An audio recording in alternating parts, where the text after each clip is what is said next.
All right, take a look at a video this time dealing with the introduction to polygons. This is the kind of first trip through the whole concept of polygons in geometry.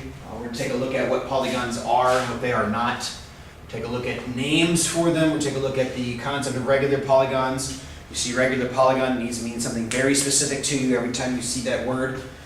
Now we're going to take a quick trip through the special quadrilaterals. We'll come back to those a little bit more detail later on, but at least want you to know what they are. And then lastly, we'll finish off what the angles in polygons are. As up to this point, you probably only dealt with triangles, which are a polygon, but now we're going to expand that world here just a little bit. So the first thing is, what is a polygon? Well, a triangle is a polygon. So as you're working on a shape or whatever the case may be, a polygon is a thing that has straight sides. It has an equal number of sides as it does angles. So this triangle has 3 angles and 3 sides. The sides have to be flat. They're not allowed to cross each other. They just kind of hit down here in one corner. This corner is called the vertex. This is called a side. All right? And then the shape itself has whatever particular name it has. Now here's some things that are not polygons. This thing is not a polygon because it has a third side. So that one fails. Here's another one. Could be split into 2 polygons, but as such is not a polygon because the sides cross each other. So the whole thing is not a polygon. Yes, there's a triangle here. Yes, there's a triangle there. But if you consider this shape with 1, 2, 3, 4, 5, 6 sides, this thing is not a polygon because the sides end up crossing each other. Because of that situation where the sides are crossing, it's not a polygon and it violates the rule there. Polygon has to have at least 3 sides.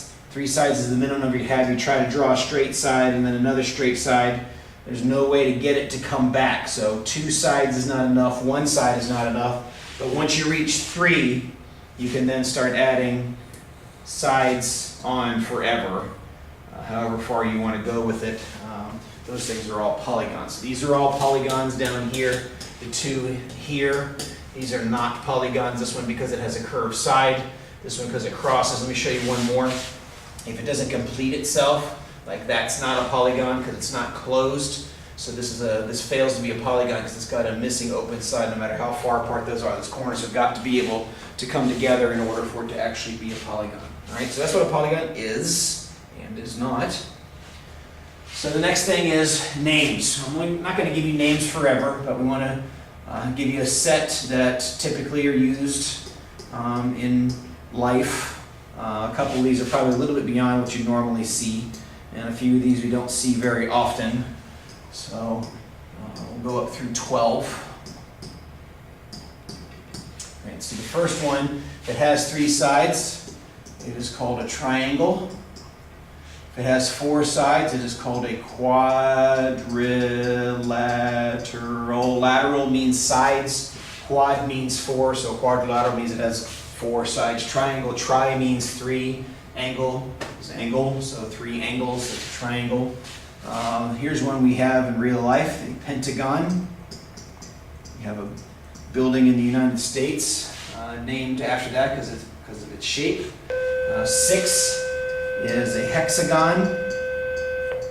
Bees use these in their building. 7 is a heptagon. You can also call it a septagon. The word September. September used to be the 7th month. That's why it's called September. So just be aware of that. It's now the 9th month. I get that. There's a reason for that too. Caesars thought they were more important than actually counting correctly. 8 is an octagon. This occurs on stop signs and some MMA type fighting uses an octagon shaped cage or whatever the case is. Excuse me. 9 is a nonagon. Don't see this one very often in real life. You don't see the heptagon or the nonagon very much. 10 is one most of us know is a decagon.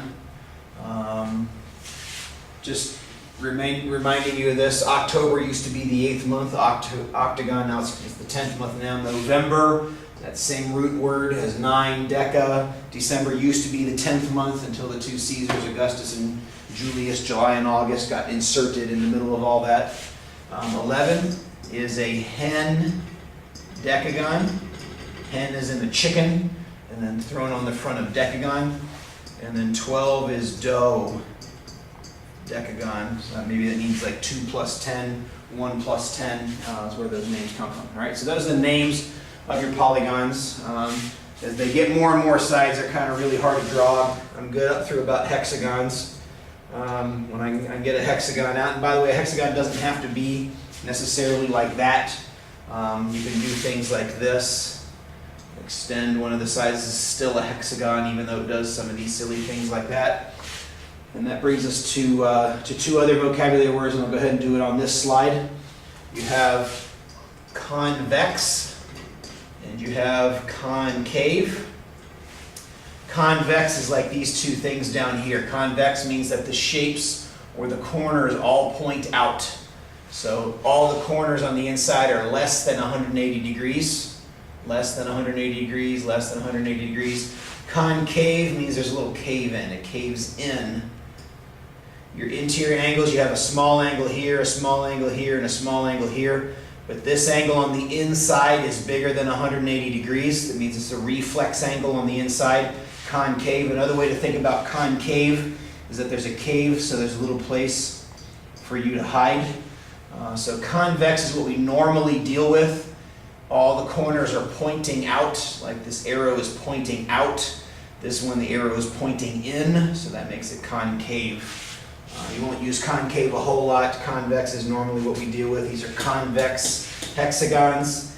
Here's a concave hexagon. It is a hexagon, but it's concave because it's pointing in upon itself. All right? And it takes us to a very easy concept. Whenever you see the word regular, it means something extremely specific, just like midpoint, bisector, things like that. This word has a very, very specific meaning. So if you see the word regular hexagon, this word regular means something very, very, very specific. It means that it has two things. It has all equal angles, and it means it has all equal sides. All right, so now the word we use here, let me give you these vocabulary words, is equiangular and equilateral. Right? They don't always have to be the same. In the triangle, they're the same. If it's equiangular, it's got to be equilateral, so on and so forth. But in other shapes, it doesn't have to be that way. So a regular hexagon, like what bees use in their hives. Now that's not a very good drawing. But what that means is all my sides are the same, if they were, and all my angles are the same as that goes around. So if all equal sides and all equal angles as you head around here, it gives you a regular hexagon being used in that case. Now, I can have one and not the other. It's possible. I can have all equal angles, so I could draw a hexagon. It's a little bit longer. Hexagons are easy to draw. That's the reason I'm choosing those. So here I have all equal angles, but the sides aren't. I've got two that are elongated. It's kind of stretched this way. You can also have all equal sides, but not all equal angles, as in the case of the rhombus. You have sides that are all the same, but you don't have angles that are all the same all the way around. So it's possible not to have both of these at the same time. In a triangle, it's impossible. For every other shape, it's possible to have one and not the other. To be regular means you have to have both. You're only a regular polygon if all the sides and all the angles are the same. All right. So finishing off here now, we're going to talk about polygon angles, which is kind of a general overview of polygons. We talked about triangle angles. If you have two equal sides, you have two equal angles. If you have junk angles, and you have exterior angles, and you have interior angles, are always 180, and so on and so forth. So what happens when you get more sides? Is it like a triangle where it's always 180 and 720 and that kind of stuff? Or is there something else that goes on there? So let's talk with a shape this time, and we'll go ahead. Just like a triangle, it has interior, exterior, and junk angles. This is a pentagon, nothing special about it, but it does have interior angles, just like a triangle would have. The exterior angles are just like on a triangle. They're the ones that are attached to the sides. These are called the exteriors. And then there wasn't a name for these. Junk is a name I gave up for them. Makes it easy to remember. Junk and interiors are the same. You have two exterior angles that are the same as you go all the way around the shape. Now, interestingly, the sum of the exterior angles is still 720 degrees. Whether it has 5 sides, 3 sides, or 495 sides, doesn't matter. The sum of the exterior angles of a convex, pointing out, polygon is always going to be 720 degrees. That never changes. Ever. It doesn't matter how many sides there are. And if you're in an advanced geometry class, you can prove why that turns out to be true. It's really kind of interesting that that happens, right? Just like on triangles, the junk sum is equal to the interior sum. I'll just leave that property like that. An interior angle, or the sum of the interior angles, is equal to n minus 2 times 180. Now this one does change. N stands for the number of sides. Right? The number of sides, subtract 2 times 180, tells you the sum of the interior angle. So in a triangle, it has 3 sides. Subtract 2 times 180. 1 times 180 is 180, so that's where your 180 from a triangle partially can come from. That doesn't prove that property, but that 180 comes from triangles, and I'll show you how here in just a second. So in this case, I've got a pentagon. Pentagon has 5 sides, so n is equal to 5. If n is equal to 5, 5 minus 2 is 3. 3 times 180 tells me the sum of the interior angles is 540 degrees. 3 times 180 is 540. Now here's some other ones that you already know. Let's say I had a rectangle or square or something else like that. This thing has 4 sides. 4 minus 2 is 2.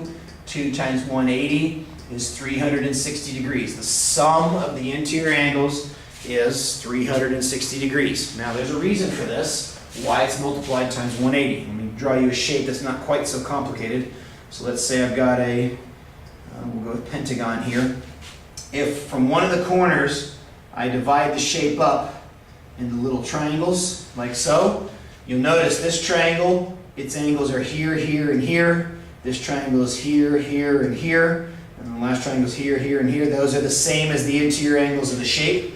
So there are 3 triangles on the inside of the 5-sided shape. There are 2 less triangles than the number of sides. That's where the minus 2 comes from. So if this is 180 degrees here, and this is 180 degrees here, and this is 180 degrees here, the total is 540. That's where your formula, n minus 2 times 180, comes from. Now I want to show you 2 more things here real quick to show you some other ways that you can solve or even figure out how many sides a shape has. But these properties I'm about to give, so I'm going to draw a little line here, are for regular polygons. Regular polygons, right? Regular polygon, remember, has all equal sides and all equal angles. These properties are true for any shape. 720 is the exterior sum, n minus 2 times 180 is the interior angle sum, but I got to know a lot of information to solve stuff out in just general shapes. But if it's a regular polygon where all the angles are equal, calculations become a whole lot easier. So there's a couple of different things. Now this is different. Notice this one says sum of the interior. This time I'm going to write each interior is n minus 2 times 180 divided by the number of angles. That's not the sum of the interiors, that's the measure of each interior. Same formula. Here's the sum of all of them. But if I divide by the number of each one, since they're all the same, that gives me the measure of each interior. So if I'm given the interiors, I can find the number of sides. If I have the number of sides, I can find each interior, but only if it's a regular polygon. Before it said sum of the exteriors, this time I'm going to tell you each exterior. This formula is tough to use sometimes, but it shouldn't be. Each exterior, the sum of the exteriors is 720 degrees. If I divide that by 2 times the number of sides, then that will give me the measure of each exterior angle. So if I know each exterior angle, I can figure out how many sides there are. If I know how many sides there are, I can find out the measure of each exterior angle. Now the question a lot of students ask me is, Why is there a 2n here? Well, it's because there are two exteriors at each vertex. If I come to a shape and I look at a particular vertex, there's one interior, there's one junk, and two exteriors. That's where the 2n comes from. This formula can be simplified into 360 divided by n. Will also give you the measure of each exterior angle. Don't care which of the two formulas you know or use, but that's how you can figure out how many sides there are based on the measure of the exterior angles. Okay? Well, that's that. That's a good bit of information, a lot of vocabulary, interior, exterior, junk, number of sides determines things, the quadrilateral hierarchy, and then some formulas to remember about the angles. None of this is killer information, but make sure if you have any questions you talk to your teacher. Until next time, see ya!